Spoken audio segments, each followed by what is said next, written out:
Are you wasting hours deleting Odoo contacts individually? Learn to erase your entire unwanted list in just 6 clicks. We'll start from the homepage, select the contacts you want to remove, then use the Actions menu to delete them all.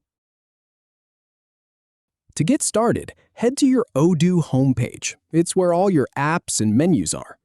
Then, in the top menu, find and click on the Contacts app to open your contact list. Now, in the contact list, go through and check the box next to each contact you want to remove. Once you've selected them, look up at the top bar and click the Actions button. A drop-down will appear. Choose Delete from that menu. Then, in the confirmation pop-up, hit Delete once more to finalize. And that's it, all done. If you have any feedback or if any info is inaccurate, please leave a comment below. We'll do our best to answer or redo the video if needed. Thanks for watching.